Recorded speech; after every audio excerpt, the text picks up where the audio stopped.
Hi hello guys, welcome back to our channel Harni Rihan 2023.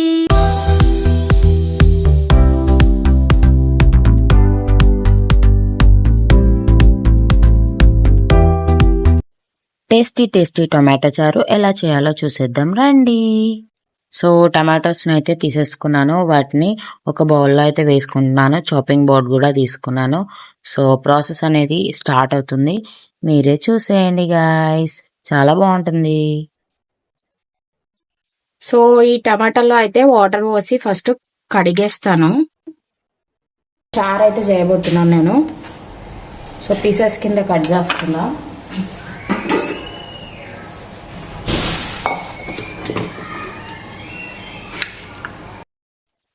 So చారు కోసం కాబట్టి ఒక్కో టమాటోలో 4 లేదా 5-6 పీసెస్ అయితే చేసుకోవచ్చు.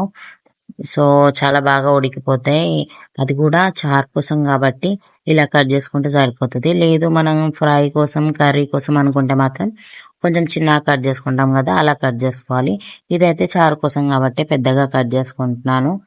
సో చూస్తూ ఉండండి, మన టేస్టీ టమాటో చారు అయితే చాలా బాగుంటుంది. మనం అన్నం తినబుద్ధి కానప్పుడు, అంటే ఫీవర్ వచ్చినప్పుడు కానీ అలాంటి టైంలో ఈ చారు ఒక్కసారి ట్రై చేయండి, ఖచ్చితంగా మళ్ళీ తినాలనిపిస్తుంది, అంత బాగుంటుంది అనమాట. సో మన ప్రాసెస్ అయితే కంటిన్యూ అవుతుంది, చూసేయండి, స్కిప్ చేయకుండా చూడండి.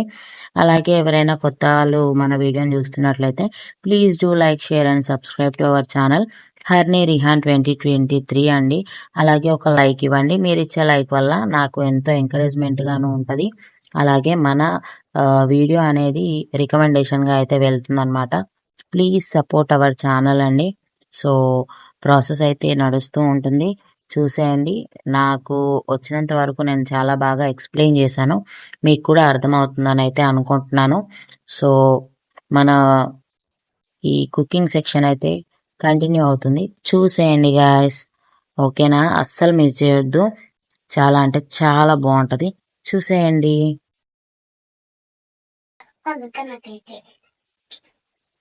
సో ఇందులో కొంచెం అయితే చింతపండు వేసుకోవాలి, కొంచెం చారు అనేది పులుపుగా ఉండడానికి. అలాగే ఇలా ఉప్పు వేసుకోవాలి.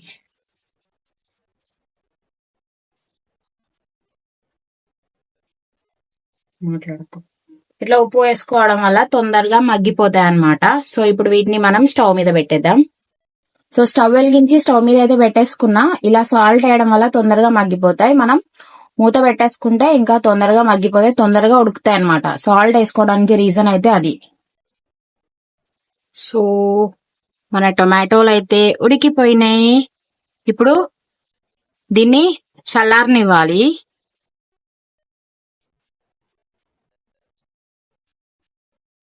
స్టవ్ అయితే ఆఫ్ చేసేసాను. సో ఉడకబెట్టిన టమాటో ముక్కలను అయితే ఇలా చల్లార్చుకోవాలి. చల్లారిన తర్వాత కింద ఒక బౌల్ పెట్టేసి దానిపైన ఇలాంటి జాలి తీసుకొని అందులో ఆ టొమాటో ప్యూరిన్ అంతా వేసేసి బాగా కలుపుతూ మెదుపుతూ వాటర్ పోసుకుంటూ అయితే కలుపుకోవాలన్నమాట. అలా చేయడం వల్ల దాంట్లో ఉన్న రసం అంతా మనకు జాలి ద్వారా కింద బౌల్లో అయితే వచ్చేస్తుంది. చారు పోపు వేయడానికి ఆనియన్, మిర్చి అలాగే కరివేపాకు అయితే రెడీగా పెట్టేసుకున్నాను.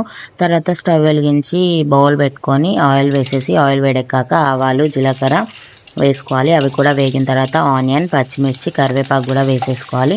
ఇందులోనే అల్లం వెల్లుల్లి పేస్ట్ వేసి బాగా పచ్చివాసన పోయేంత వరకు అయితే వేగించుకోవాలి. అంతలోపు మన ఆనియన్, మిర్చి కూడా చాలా బాగా అయితే వేగిపోతాయి.